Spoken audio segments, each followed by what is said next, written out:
Binabago sa ating bansa ang bagyo, pagputok ng bulkan, paglindol, sunog at kung ano-ano pang kalamidad. Ito ay hindi natin maiiwasan, pero maaari natin itong paghandaan. Bilang kasagutan, ating binuo ang Project DINA o Disaster Information for Nationwide Awareness.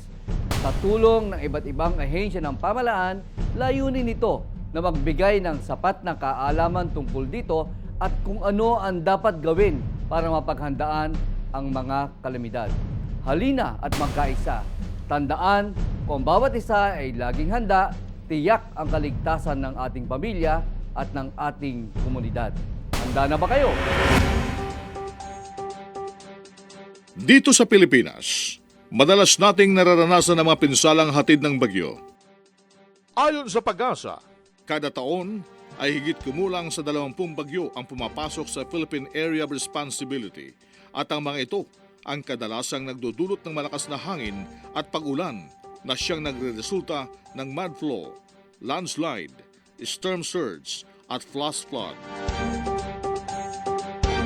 Upang makaiwas sa sakuna, dapat laging handa.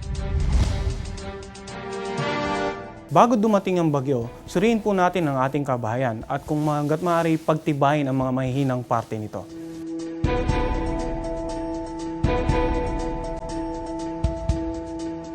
Mag-imbak tayo ng mga ready-to-eat na pagkain gaya ng tinapay, biskwit at delata na paborito ng pamilya. Mag-ipon din ng maiinom na tubig na maaaring tumagal ng hanggang 3 araw. Siguraduhin din natin na may laman ng mga gasol. Tiyakin na may sapat na kasuotan at ihanda natin ang Emergency Survival Kit. Pagsama-samahin ang lahat ng mahalagang dokumento at ilagay sa lagayang hindi kayang pasukin ng tubig. Magtabi rin tayo ng sapat na pera. Siguraduhin puno ang baterya ng cellphone. Ihanda rin natin ang ating mga flashlight, radyong debaterya at pito.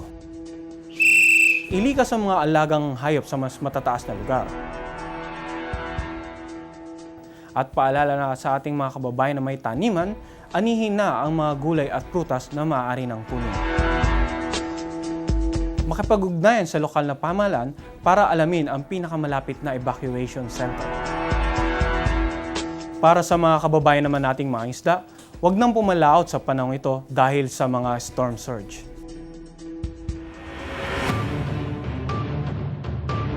Pag dumating na ang bagyo, manatiling mahinahon.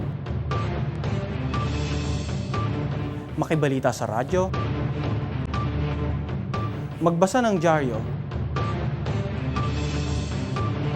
makibalita sa iba't ibang social networking sites, at manood ng telebisyon para alamin ang lagay ng panahon. Sa panahon ng brownout, huwag itabi ang mga kandila at gasera sa mga bagay na madaling masunog. Lumikas kung pinayuhan na ng mga kinaukulan. Ngunit bago ito gawin, isarado ang lahat ng mga bintana, ikandado ang mga parador, pintuan at gate, at patayin din ang main switch ng kuryente. Mag-iwan din ng mensahe kung saan pupunta at dalhin ang Emergency Survival Kit. Huwag sumuong sa baha, subalit kung kailangan itong gawin, magsuot ng bota. Mag-ingat din tayo sa mga bukas na imburnal at iba pang daluyan ng tubig. Huwag tumawid ng ilog, lalo't kung ito'y lagpas tuhod na. Mag-ingat din sa mga ligaw na hayop na tulad ng ahas na maaari namang inanod ng tubig baha. Kapag lumipas ng bagyo, suriin muli ang bahay para alamin kung may nasira rito. Tiyaking walang outlet or kable ng kuryente na nakababad sa tubig bago buksan ang main switch ng kuryente. Ipaalam sa kinaukulan kung may nakitang nasirang kable o poste ng kuryente. Itapon ang mga naimbak na tubig ulan mula sa mga paso, lata at gulong upang hindi ito pamahayan ng mga lamok. Bagamat ang bagyo ay isang hagupit ng kalikasan, tumutulong itong tanggalin ang polusyon sa ating atmosphere at karagatan. Nakakatulong din ang ulan na dala ng bagyo sa ating karagdagang supply ng tubig sa mga dam, lalo na kung tagtuyot. Hindi natin makokontrol ang panganib na hatid nito, ngunit maaari tayo maghanda upang maisalba ang ating kabuhayan at ari-arian.